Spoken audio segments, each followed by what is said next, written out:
In the annals of American crime, few figures evoke as much fear and revulsion as Albert Fish. Known as the Boogeyman, Fish's crimes were spectacles of sadistic depravity that left an indelible mark on the psyche of a nation. Born in the late 19th century, Fish's life was a tapestry woven with threads of madness, cruelty, and unimaginable brutality. His story is one of a descent into darkness, transforming a seemingly unassuming man into the embodiment of evil. Fish's reign of terror reached its zenith with the murder of Grace Budd, a crime so shocking that it continues to haunt the public imagination. This essay seeks to explore the life and crimes of Albert Fish, delving into the factors that shaped him into a monster and examining the chilling legacy he left behind.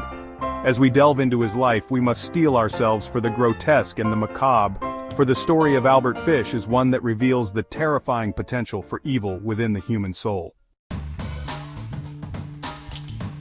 Albert Fish's early life was marked by hardship and trauma, setting the stage for the monstrous persona he would later adopt.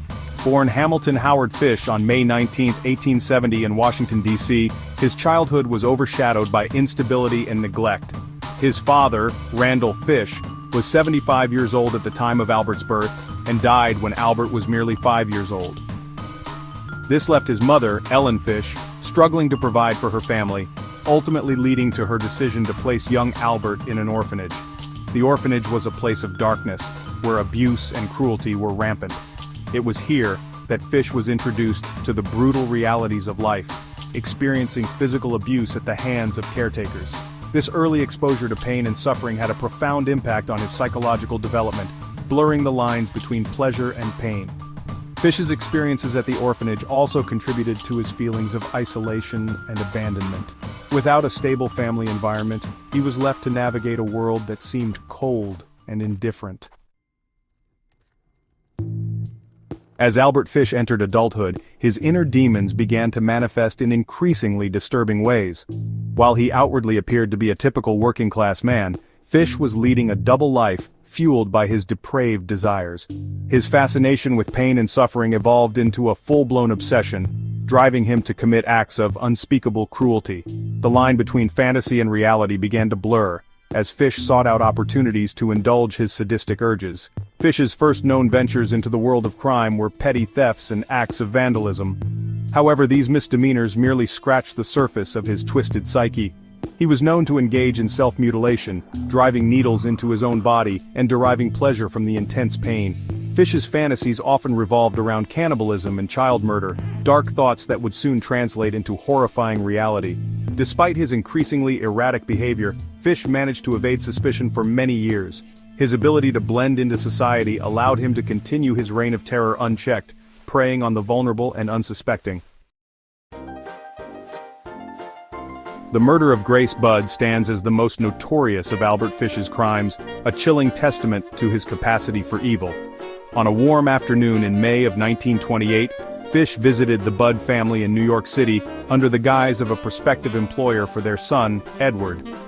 Introducing himself as Frank Howard, a benevolent farmer seeking help on his farm, Fish quickly gained the family's trust. His polite demeanor and grandfatherly appearance belied the sinister intentions that lurked beneath. Fish's original target was Edward Budd, yet upon meeting the family his attention shifted to their 10-year-old daughter, Grace. With calculated charm, Fish convinced the Budds to allow Grace to accompany him to a fictitious birthday party for his niece.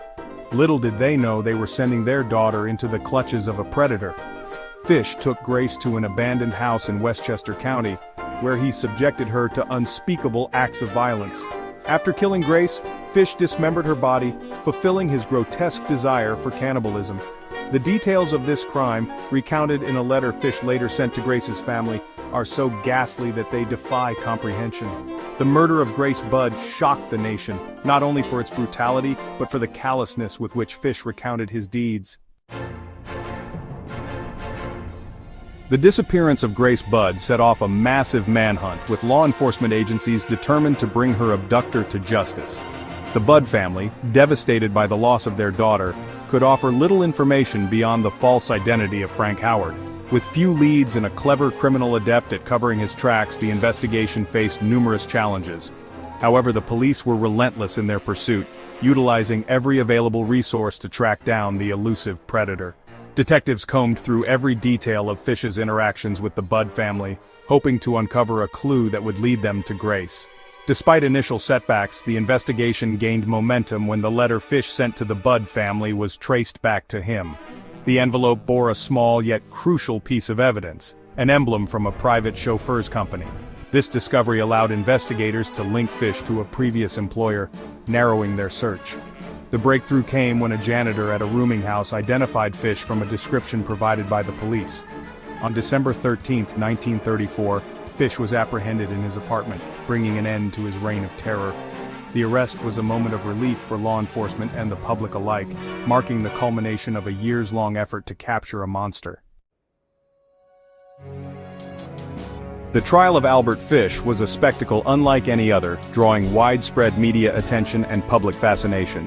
Held in March 1935, the proceedings were notable for their graphic testimonies and the grotesque nature of the crimes being examined.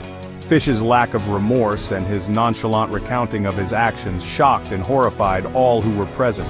The courtroom became a theater of the macabre, with Fish at the center, unfazed by the gravity of his deeds. Prosecutors presented a mountain of evidence against Fish, painting a harrowing picture of his life of crime. Witnesses testified to his bizarre behaviors, while experts delved into the depths of his psychological abnormalities. Fish's own defense team struggled to argue for his insanity, citing his history of mental illness and the bizarre nature of his confessions. However, Fish's calm demeanor and articulate speech belied any claims of incompetence, leaving little doubt about his culpability. The jury, faced with such overwhelming evidence of guilt and malice, deliberated for less than an hour before returning a verdict. Albert Fish was found guilty of murder and sentenced to death, a decision that was met with widespread approval. Albert Fish's execution was the final chapter in a story that had captivated and horrified the nation. Sentenced to death by electrocution, Fish was incarcerated in Sing Sing prison, where he awaited his fate. The execution date was set for January 16, 1936, and as the day approached, public interest in the case reached a fever pitch. For many, Fish's execution represented not just justice for his victims, but a symbolic end to a reign of terror. In the days leading up to his execution, Fish showed little sign of fear or remorse. He remained calm and composed, reportedly even expressing excitement at the prospect of his death. This eerie lack of emotion only added to the public's fascination with him, as they struggled to comprehend the mind of a man who could commit such heinous acts. On the evening of his execution, Fish was led to the electric chair, his final moments witnessed by a select group of officials and reporters. At precisely 11:06 p.m., the switch was flipped, and Albert Fish was pronounced dead. The execution was swift, but the impact of his crimes lingered long after his body was laid to rest. News of Fish's death was met with a mixture of relief and reflection, as people grappled with the legacy of a man who had come to symbolize the very worst of human nature.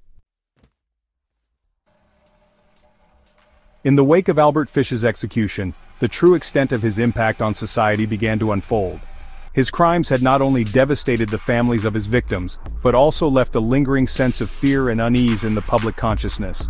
The case had exposed vulnerabilities in the social fabric, highlighting the need for greater awareness and protection of children. Communities were left grappling with the realization that monsters could indeed walk among them, hidden behind the guise of normalcy. The psychological scars left by Fish's actions were profound, affecting not only those directly involved in the case, but the broader public as well. The media coverage of his crimes and trial had been extensive, ensuring that his story reached every corner of the nation. As people struggled to make sense of the horrors they had witnessed, discussions about mental health, criminal behavior, and societal responsibility became more prevalent. Fish's case also had a lasting impact on the criminal justice system, prompting changes in how certain crimes were investigated and prosecuted. The legacy of Albert Fish is one of terror and introspection, forcing society to confront uncomfortable truths about the nature of evil. His crimes have become a part of the cultural lexicon, referenced in literature, film, and discussions about the limits of human depravity. Fish's story serves as a reminder of the potential for darkness within us all, challenging us to understand and address the factors that can lead to such monstrous behavior. Fish's life and actions have been the subject of extensive psychological analysis, as experts seek to unravel the complexities of his mind. His case has contributed to a greater understanding of the interplay between mental illness and criminality, prompting ongoing research into the prevention and treatment of such conditions. The insights gained from studying fish have led to advancements in profiling and intervention, helping to identify and manage those who may pose a threat to society. While fish's crimes are a source of fear and revulsion, they also serve as a catalyst for change. His actions have sparked important conversations about the responsibility of society to protect its most vulnerable members and the importance of addressing the root causes of deviant behavior.